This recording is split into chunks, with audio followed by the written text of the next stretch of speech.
con el 1, creo que quedamos en vector. María. En vector. María. 1 ven.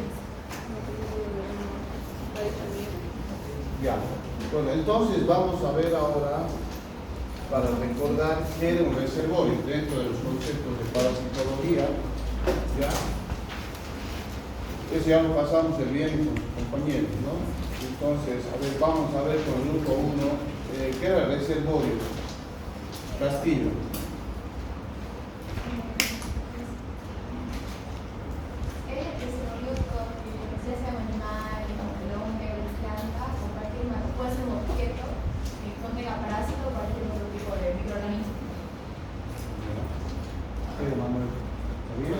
¿Está bien? Bueno, es lo que está en la diapositiva más o menos, ¿no? Entonces ese es el concepto que quiero que quede. O sea, el reservorio no solamente puede ser el hombre, ni el animal, ¿no? Puede ser cualquier microorganismo, ¿sí? Muy bien. Entonces ya está entendido. Y ahí hemos visto varios tipos de reservorios, ¿no? A ver, ¿quién me puede explicar esa diapo? Dos ratitos. ¿Cuántos reservorios ahora o ahora virtuales también? A ver, cualquiera. Hay reservorios, ¿qué más? Y vectores. Vectores. ¿Y quién es el vector ahí? El mosquito, ¿no? Eso lo hemos visto en la última clase. ¿Y estos serán reservorios? Sí. O pueden ser también huéspedes. Huéspedes también. Portadores. Sí. También. Ahora vamos a ver la diferencia entre huésped y portador. ¿Sí? Muy bien. Entonces, tenemos que avanzar un poco más, que no se va. Muy bien. Vamos a ver qué es un portador. ¿Sí? Para esto ya hemos visto en la anterior clase el ejemplo del famoso coronavirus, ¿no? Que había portadores sintomáticos y portadores asintomáticos, ¿no? Que podían tener la enfermedad, pero no presentar signos ni síntomas, ¿no? Pasarla bien. En cambio, otros que se podían morir si les contagia el mismo portador. Ese era el riesgo. Por ejemplo, yo vivía hipertenso cuando llegaba del hospital a mi casa, no sabía si estaba positivo o negativo. Cuando creía que no me toque, me tenía que entrar por atrás. Ya tenía mi trayecto, ¿no? Directo a la ducha y sacarse la ropa. Y la mayoría de ustedes habían pasado lo mismo. ¿Sí? Muy bien. Entonces, el portador, este es un concepto, ¿sí? Para todos. Es un estado de adaptación animal en el cual el microorganismo patógeno vive en el huésped sin causarle daño. Eso es lo que yo les decía. Pero hay otro tipo de portador, que es una persona infectada que puede albergar también al agente infeccioso sin presentar síntomas clínicos. Cualquiera de los dos conceptos es válido, chicos. Si en el examen contestan cualquiera de estos dos conceptos, está bien. ¿Sí? Entonces, yo quiero que quede bien, que tenga una buena base en cuanto a la terminología, porque más o menos es el 60% de la primera evaluación. ¿Sí? Pueden sacar fotos, les dije, porque decir mañana me voy a reunir, no, el jueves. Jueves tengo que reunir para ver todo este dilema de las retrospectivas, para poder pasar eso. ¿Ya? Muy bien, ¿qué era un vector entonces, Arturo? ¿Sí? Es un artrópodo animal invertebrado que transmite parásito al huésped por inoculación apical, biológico y por depositar el material infectante en la piel, en mucosas o por contaminar alimentos o veganos. Ya, ¿quién se recuerda la diferencia de estos dos vectores? Primero, ¿qué tipo de vector era? ¿Ah? Estos dos. ¿Este qué tipo de vector era? Mecánico. ¿Y aquel? Biológico. ¿Por qué si son las dos moscas? Porque la de la derecha pica. Bien, una era hematófaga y la otra no. Pues la otra era más que todo por contacto, ¿no? ¿Sí? Por contacto en la superficie, la mosca. ¿Sí? Y esta que era la famosa mosca tsetse, ¿verdad? La enfermedad del sueño, o Trypanosomiasis africana. ¿Sí? Muy bien. Entonces esta, después a ver si hay tiempo, vamos a poderla ver. Por esto son dos tipos de vectores, uno mecánico y el otro biológico. ¿Qué otro vector será biológico? La garrapata, muy bien. Entonces vamos a dividir los vectores en mecánicos y biológicos. ¿Sí? Nuevamente. Los mecánicos son todos los que están en contacto con la superficie donde ellos se vayan a sentar. ¿Sí? La vinchuca que transmite la enfermedad de Chagas será un vector mecánico biológico. Vinchuca no pica, chicos, el triatomía es un vector mecánico. ¿Por qué, Arturo? Porque la vinchuca o el triatoma infecta al asentarse en la piel, ya, a nivel facial, tiene avidez por dióxido de carbono, con las altas temperaturas. Nuestro cuerpo, la parte de nuestra cara es bien irrigada y tiene una buena temperatura. ¿Y qué expulsamos por la nariz? Dióxido de carbono. Entonces, ¿qué hace la vinchuca? Va, te pica, pero no te introduce el parásito. El parásito está en las heces fecales que deja a la puerta de entrada donde realizó la picadura. Entonces uno al ir a rascarse, porque provoca un escozor, va a introducirse los parásitos al sistema circulatorio. Primero microcirculatorio, los capilares de la piel. ¿Sí? Es una forma de infección. Ya cuando lleguemos a ese momento yo les aclaro. Muy bien. Por eso están, miren, en las vinchucas, en los mecánicos. ¿Sí? Muy bien. Y los biológicos son todos aquellos que necesariamente lo que Arturo tienen que picar, ¿sí? Ser hematófagos para poder transmitir el parásito. Muy bien. Este ya hemos visto, ya ustedes recuerdan. Estoy yendo para atrás. Esto también hemos visto. Entonces, aquí era la mosca doméstica y el Aedes aegypti. Muy bien. Era una pregunta del examen diagnóstico. ¿Qué era una infección parasitaria? Entonces, la infección parasitaria ya es cuando un huésped tiene los parásitos que no le causan enfermedad, lo cual le constituye un estado de portador sano. ¿Y qué era la diferencia con una enfermedad parasitaria? A diferencia de otra, esta sí le provoca enfermedad y le causa signos y síntomas, ¿no? Le causa una parasitosis. Muy bien. Vamos a andar mucho. A ver, ¿qué creen que es eso? Protozoario. Ese es un protozoario. Y este es uno de los primeros temas que vamos a ver, ¿no? De aquí les tocará qué grupo. ¿Ya? No, este no es la primera.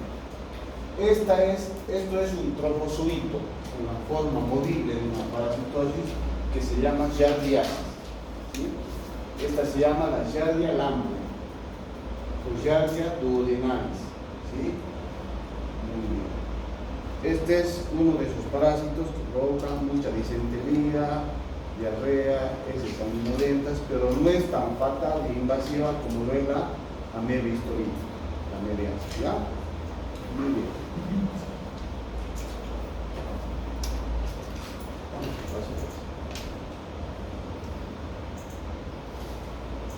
Entonces hemos dicho que la enfermedad parasitaria es cuando el paciente presenta signos y síntomas del parásito que digo invadir. A ver, ¿qué cree que es esto? ¿Hongos? Es el ser casero. ¿Qué dice arriba en la diapositiva? Estas son, chicos, las famosas niwas. Simplemente que este paciente es del área rural, del área tropical y está infestado, o infectado totalmente de niwas. ¿Sí? Si ustedes van a Santa Cruz, van a ver eso. Siguen muy lejos de la ciudad. Y especialmente en el hombre y en los animales domésticos, especialmente en los perritos. Lleno de niños. Y a medida que la infestación se da, aquí ya entra otro tipo de asociación. ¿Cuál será? El oportunismo. ¿Quién viene a actuar ahí? Ellos, compañeros. Otro micrófono. bacterias, los virus, los hongos, los hongos y las bacterias, que van a provocar una infección, ¿no?, de la zona infestada por vivas. Aquí miren cuántas vivas habrá, miles de vivas, ¿no? La vigua se llama, ese es el término del pueblo, como quieran llamarlo, pero el nombre científico es Tunga penetrans. También vamos a ver la respuesta. Los eso se saca con pinza, pero avanza con... El tratamiento es mecánico, se puede tratar con pinza, pero también hay antiparasitidas, ¿sí? También herbicidas que nos ayudan a eliminar la vigua. No crean que a veces es muy difícil erradicar la tungiasis, especialmente cuando está muy infestado el paciente llega a tener una amputación. ¿Sí? Puede llegar a amputación. Esta es otra pregunta del examen. ¿Qué será la zoonosis parasitaria? ¿No? Es fácil. Son las enfermedades parasitarias que se presentan tanto en el hombre como en los animales o viceversa. ¿Sí? Ponen esto en el examen y está bien.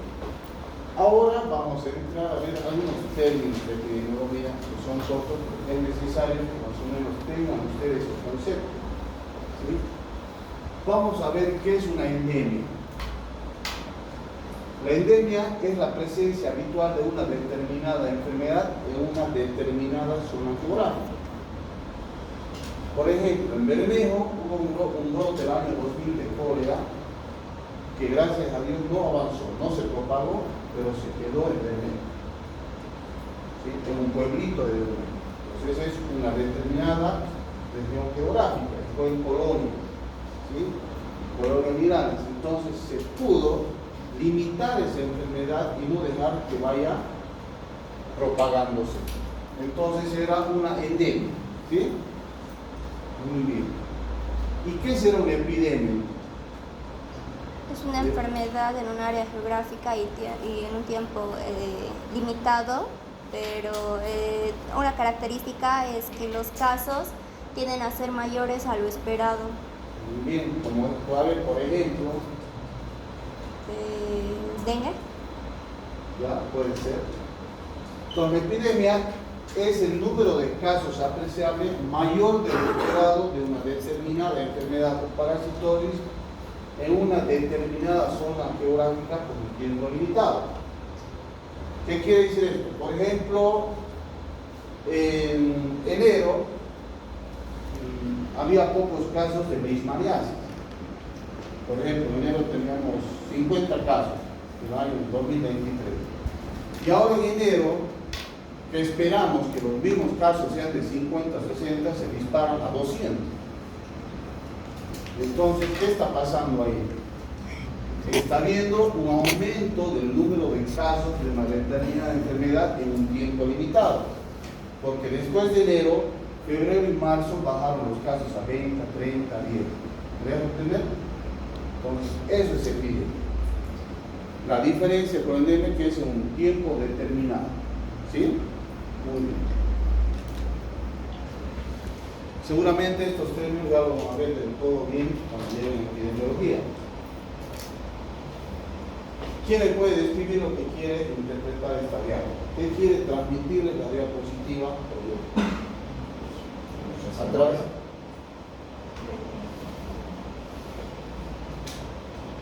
Excelente.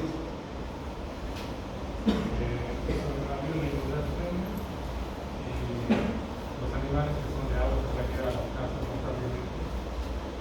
A ver, Arturo, ¿qué ven ahí? Podemos interpretar de varias formas. A ver, ¿qué es lo primero que te impresiona? Muy bien, hay una inundación. ¿Y qué hay al medio de la inundación? Hay casas. ¿Qué más?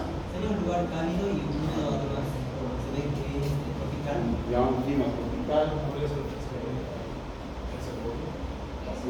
Lo que pasa es que no vemos. Hemos dicho que era un animal, una persona, ¿sí?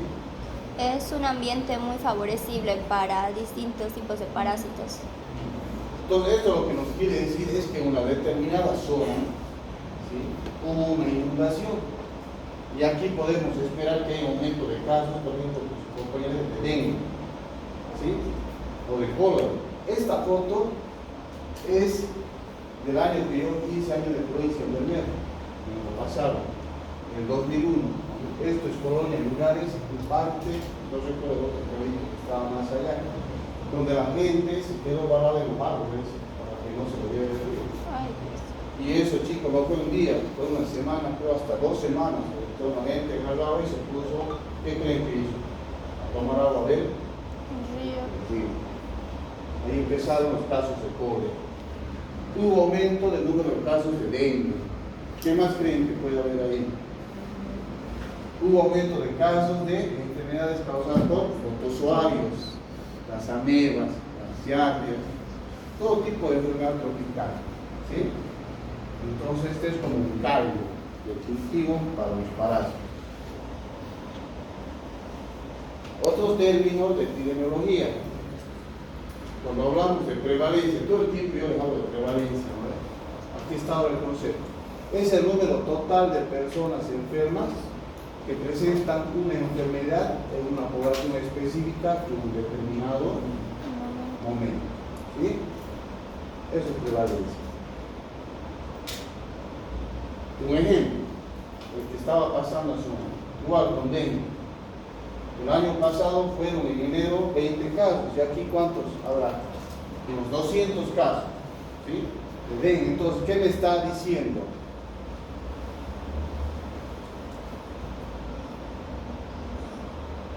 Que la incidencia de nuevos casos ha aumentado en 100%. Que la prevalencia es el número total de personas enfermas de una determinada enfermedad en una población específica en un determinado momento. ¿Sí? Esa es la prevalencia. Hay un aumento del número de casos, pero en forma total. ¿Ya? Muy bien. ¿Qué será la incidencia? Pues es su compañero.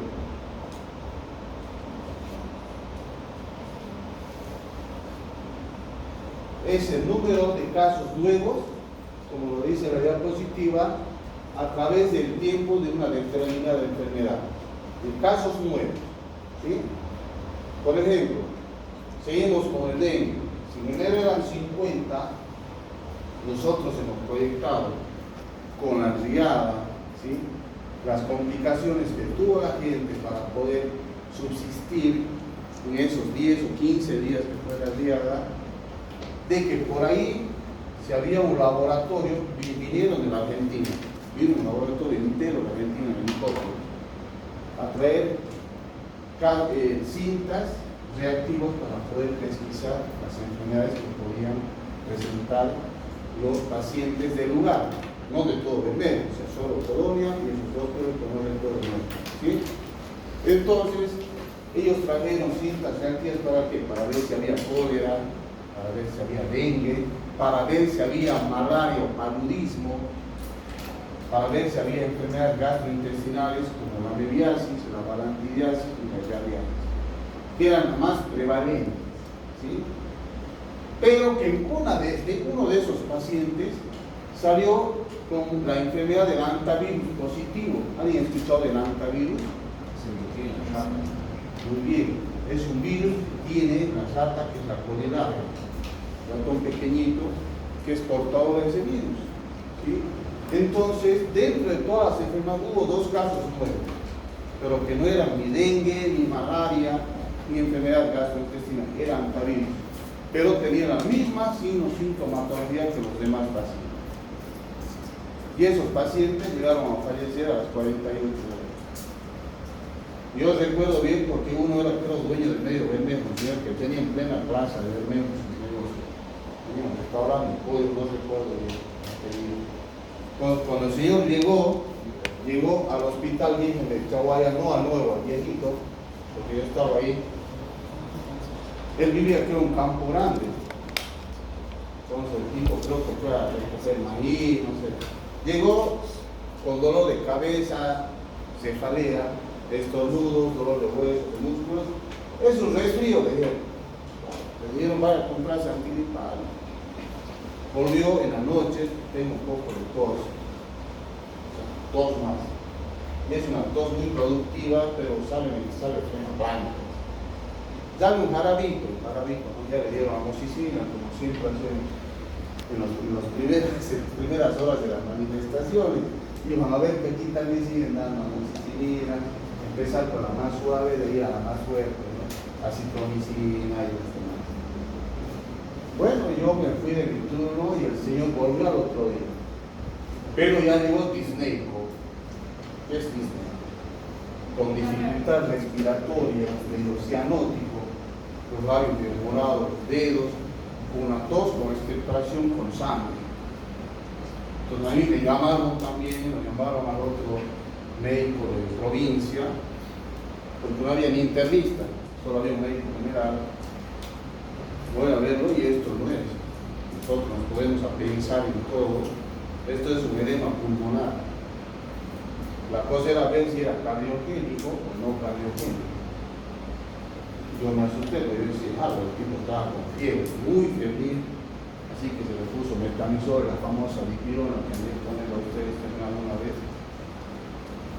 Un baño de agua fría, hielo, nada, el paciente seguía mal, le pusieron intravenosos, antibióticos a doquier.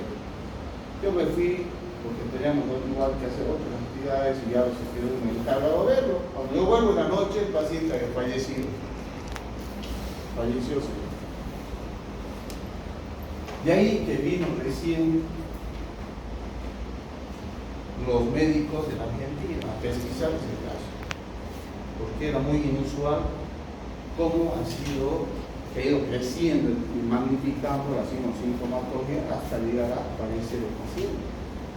Es así que hicieron laboratorios, y bueno, en 48 horas llegó antabeno positivo. Entonces yo me asusté y estoy antabeno está cerca del paciente, ni iba a mí, gracias a Dios no me entendí. ¿Sí? Pero lo que yo les quiero decir es que ese era un caso nuevo, a diferencia de los demás casos que ya se conocían, ¿sí? En tiempo determinado. Muy bien.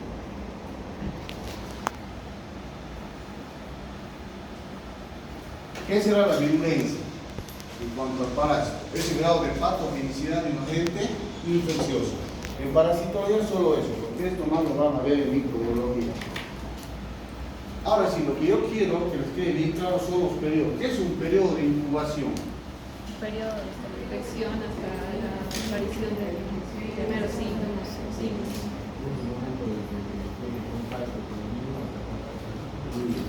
El momento que entra en contacto con el parásito o el microorganismo hasta la aparición de los primeros síntomas. Sí, muy bien.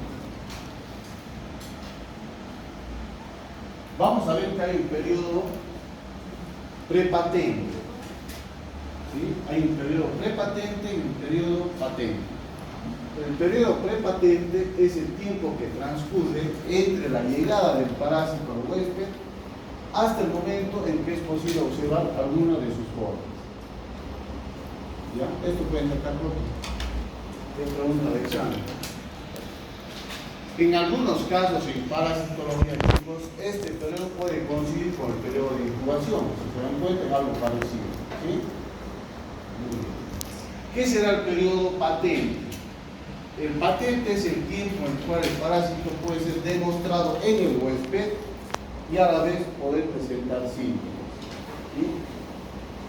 Entonces, este periodo más coincide con la fase activa de la enfermedad.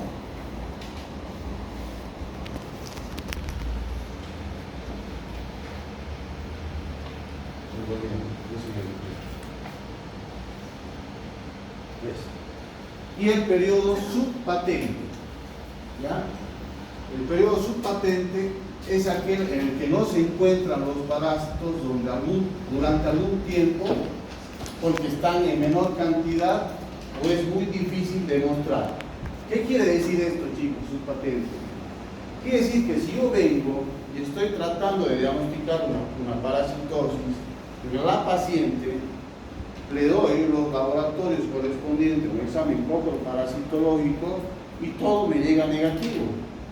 Pero ella tiene toda la sintomatología de una mediasis, por ejemplo, o una giardiasis o una toxoplasmosis, que es la más difícil de diagnosticar en el hombre y en la mujer. Pero me sale todo negativo. ¿Sí? Entonces, ¿qué hacen algunos médicos? vamos a volver a repetir el examen coproparasitológico de aquí a 2 semanas. Y en vez de hacer un coproparasitológico seriado simple, vamos a hacer un compuesto. ¿Sí? Vamos a hacer tomas durante 10 días, las heces fecales. ¿Sí? Entonces vamos a tomar un día sí, un día no, un día sí, un día no. ¿Ya? Entonces ahí van a ver como 5 muestras y en las cuales van a estar con formol.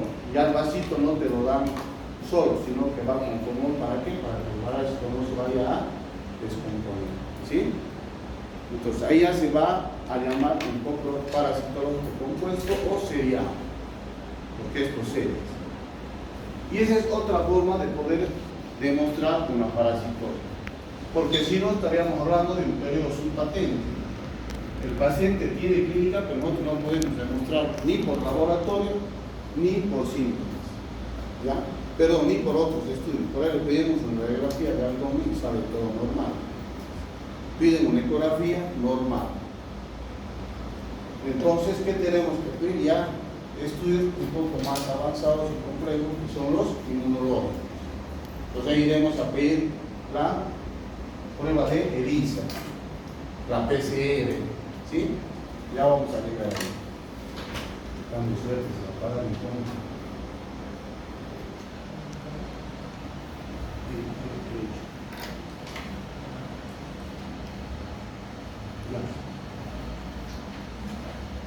Esto ya hemos hablado. Desde el tiempo. Esto es lo que yo les quiero avisar sobre la nomenclatura y las terminaciones de las parasitosis. Vamos a manejar, hemos dicho, con asis y osis. Casi todas van a tener las terminaciones en asis o en osis. Nada más eso, señor.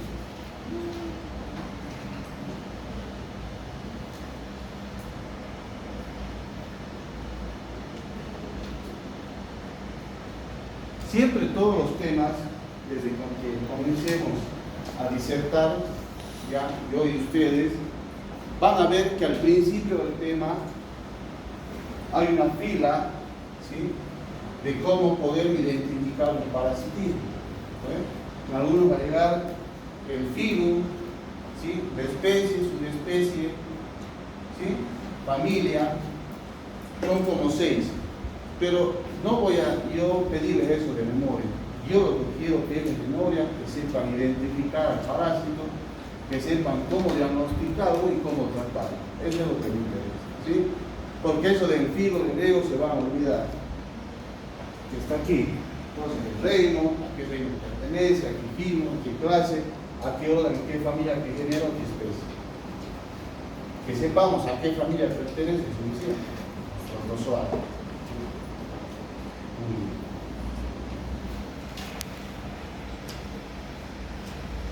Ahí están nuevamente las terminaciones que vamos a manejar: asis, ¿ya?, o osis. ¿Listo? Osis o asis, ¿ya? Yo me acostumbro con más con asis, miasis, giardiasis, ¿sí?, balantidiasis, teniasis. Casi la mayoría son los que terminan y van a corroborar con el libro, con el Botero. Bien. Ahora, ¿qué pasa con los parásitos? Los parásitos no es que ellos hayan sido creados para provocar enfermedad en el hombre. Como todo animal o como todo microorganismo, igual que nosotros, tienen que ir adaptándose, ¿sí?, a su medio ambiente. Y para poder adaptarse, ¿qué tienen que pasar? Transformaciones morfológicas y fisiológicas para poder adaptarse a su vida parasitaria, ¿sí? Eso es muy importante. La mayoría, como yo les explicaba, cuando hacemos los protozoarios, son seres unicelulares, no tienen ni sistemas ni nada, ¿sí? Pero cuando entremos a hablar de helmintos y arácnidos y otras patologías tisulares, esos sí son multicelulares y van a tener órganos, que más hemos dicho, sistemas, ¿sí?, por los cuales ellos, su forma de procreación va a ser distinta y de adaptación también. no va a ser como los protozoarios.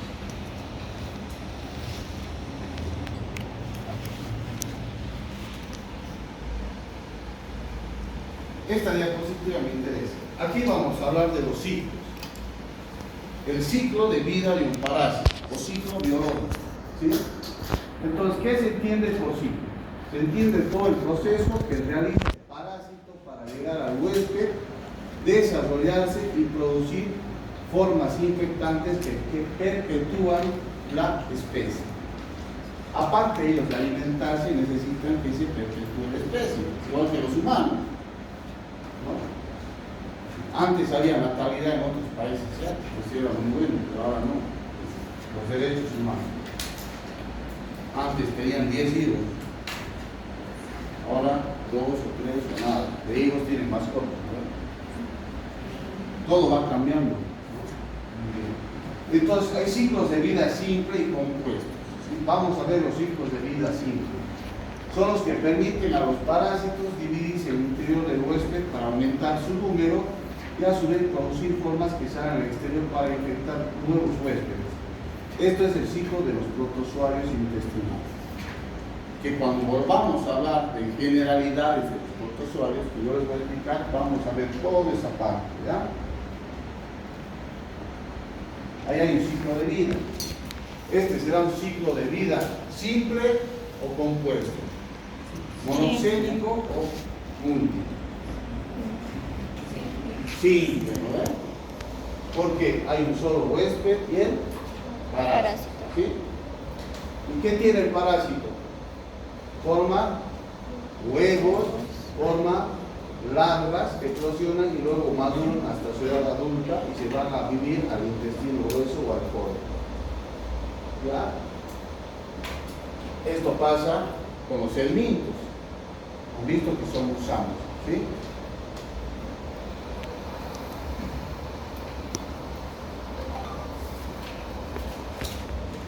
El parásito, para poder provocar parasitismo o una enfermedad parasitaria, necesita, aparte de ingresar al huésped, varios mecanismos para poder provocar la enfermedad.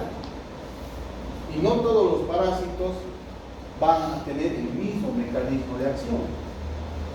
Cuando hablemos de los protozoarios, por ejemplo, el protozoario unicelular, ¿tendrá dientes? No. ¿Tendrá ventosas? No, porque son células, chicos. Pero los helmintos sí, los gusanos sí. Tienen ventosas, tienen dientes, ¿sí? Entonces, todo eso hace que vayan cambiando su sistema y su forma de provocar parasitismo. Dentro de estos mecanismos de acción tenemos los mecánicos, los traumáticos, los bioquímicos, inmunológicos y exfoliativos. Son todos los que utilizan los parásitos. Tanto, especialmente aquí, de los mecánicos, traumáticos, exfoliativos son los helmintos. Los protozoarios utilizan los bioquímicos y los inmunológicos. ¿Ya? Entonces, por ahí les pregunto yo en el examen, ¿cuál es el mecanismo? Son los mecanismos de acción de los protozoarios. No me van a poner mecánico, traumático. ¿Qué me pondrán? Si pongo de los parásitos, me tendrán que poner todos, ¿verdad? Todos tienen que poner, ¿sí?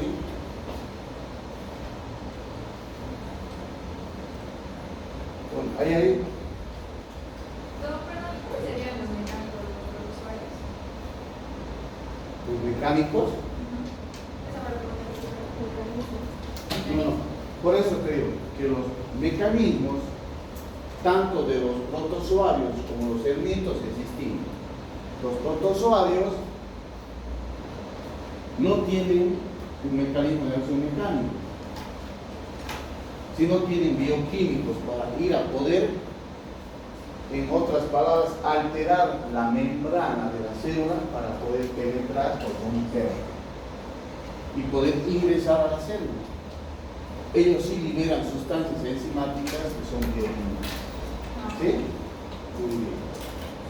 Entonces, mecánicos serán los que son producidos por obstrucción, ocupación de espacio y compresión. ¿Qué significa esto, chicos? Ejemplo, ascarilumbricoides. El ascarilumbricoides es un nematerminto que va a provocar obstrucción a nivel del intestino cuando la infestación es muy intensa. Puede haber unos 400 ascarilumbricoides y volverse un ovillo. Y ese ovillo de gusanos puede ir a provocar obstrucción a nivel del intestino delgado o del intestino grueso, provocando en el paciente una obstrucción intestinal, ya sea alta o baja. ¿Sí? ¿Me dejo entender? Entonces ocupan toda la luz del intestino.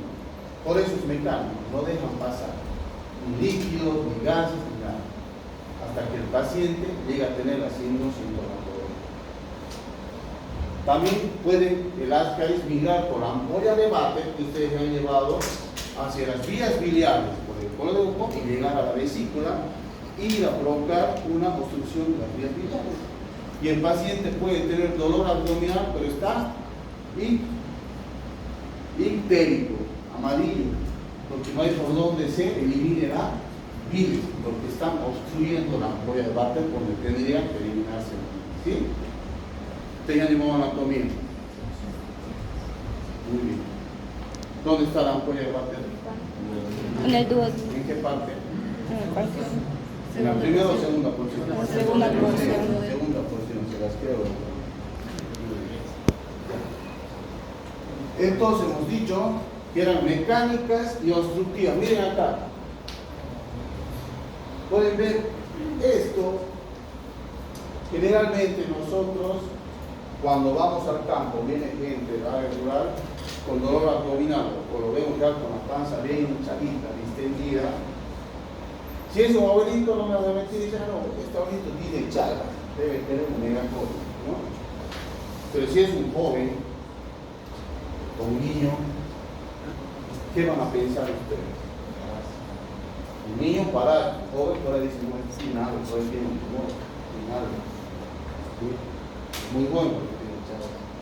Pero puede tener una ascariasis lumbricoide. Miren cómo se forma. Son ovillos que pueden colonizar todo el intestino delgado. Entonces, ¿qué pasa aquí? Ellos van a ir a provocar una obstrucción intestinal tremenda, donde el paciente, o sea, donde la mucosa del intestino no va a poder aguantar y se va a perforar y van a provocar una peritonitis. Caso contrario, el paciente debe empezar a distenderse, porque no hay paso ni de gases ni de líquido, entonces no hay donde se expulse los gases que se forman en la fermentación en los intestinos, especialmente en el grueso. El paciente va a empezar a poner una bomba, ¿no? Entonces ahí es una obstrucción intestinal, ya que van y le piden una radiografía de abdomen. Entonces va al médico, así este está obstruido, hay que operar. Entran a operar y se encuentran con una parasitosis. ¿Sí? Y el tipo nunca dijo, no, yo no tengo parásito. Por eso yo digo, es muy rara la vez que uno hace conciencia para poder desparasitarse.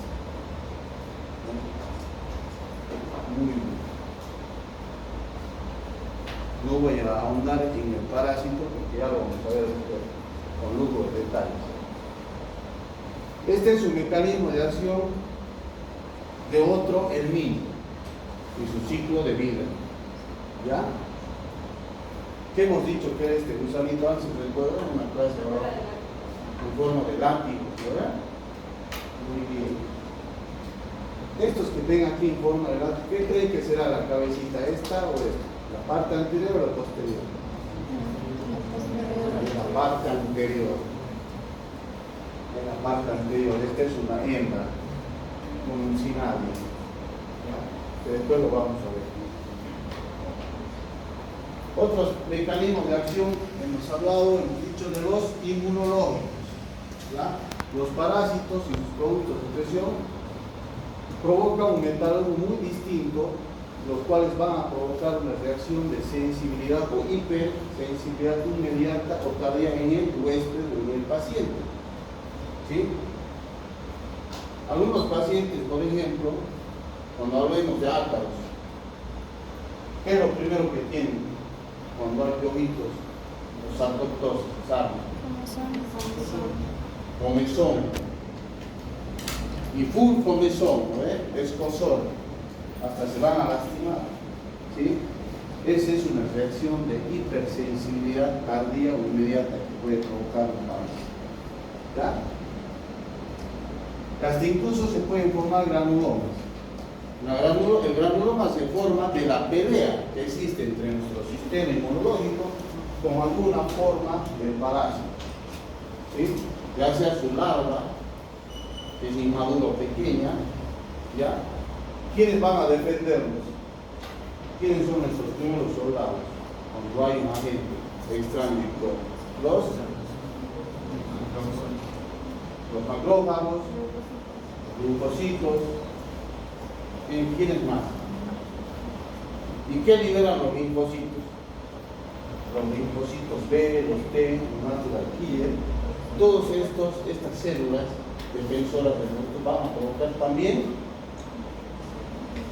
sustancias químicas, ¿ves? Para poder ir a tratar de destruir a esa agente externo. Y van a provocar también reacciones de hipersensibilidad. Y una pelea de esas van a quedar granulomas. Van a ver que algunos después de una infección o un corte en la mano se pueden quedar, se queda como un grano, ¿no? Fibrosis.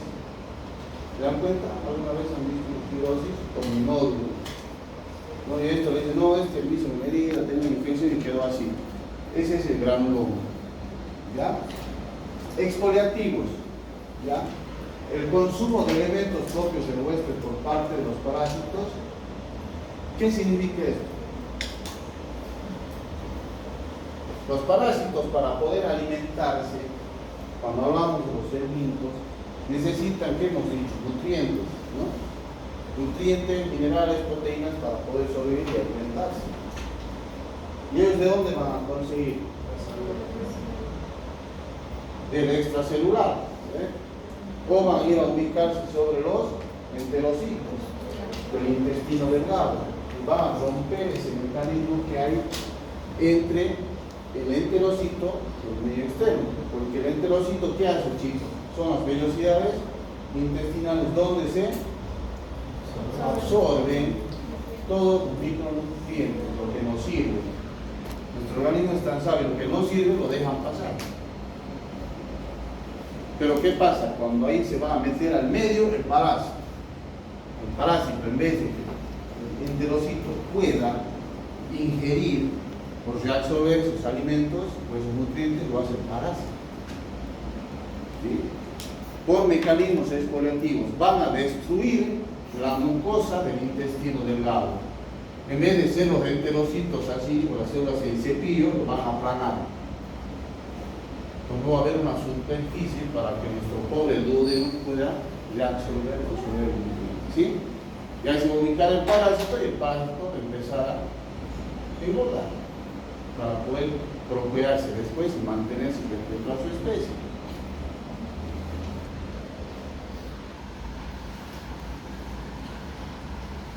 Mucho Ascaris, ¿no? Les voy a traer pues cuando venga el tema de Ascaris, el tamaño en el frasco, cuando llegue el momento eso para que vean. Cuando hablamos de inmunología, chicos, es lo que yo decía, ¿quiénes son nuestros primeros soldados? La inmunidad celular. Ahí salen los linfocitos, los CD4, los CD8, los natural killers, el factor de necrosis humoral, los linfocitos T y B. Esos son nuestros primeros soldados. Cuando ya vamos, que es la primera barrera, cuando sobrepasan los parásitos, van a formarse, ¿qué, chicos? ¿Anticuerpos o antígenos? Anticuerpos. Entonces, ahí nosotros vamos a utilizar el inmunodiagnóstico para poder pesquisar mediante las muy bien, las inmunoglobulinas, tanto la A, la G, la E, la I, que ya vamos a ver cuando lleguemos a cada parasitosis. Muy bien. Entonces, después pasamos a las pruebas serológicas, ¿sí? Que son el ELISA, el PCR, la hemoaglutinación indirecta y la IgG. Cuando hablemos de Chagas, vamos a ver también que hay otro mecanismo inmunológico que es el signo diagnóstico. ¿Ya?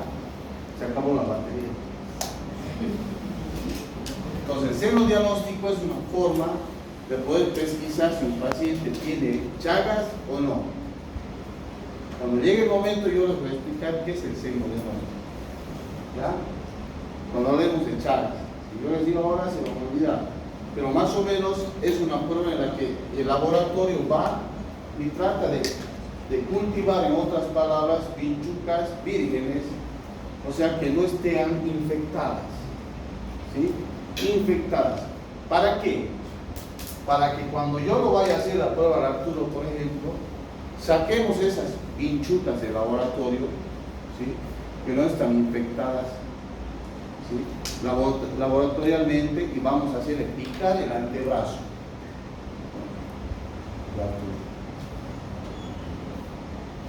Después que lo pique, a las 24, 48 horas podemos hacer una prueba de gota gruesa. Si esa vinchuca tenía parásitos, al Trypanosoma cruzi lo va a tener aquí. Y va a ser una prueba positiva. Y si no tendrá nada, la prueba será negativa. ¿Ya? Cuando lleguemos en su momento, vamos a hablar de esto. A mí traído el cargador, chicos.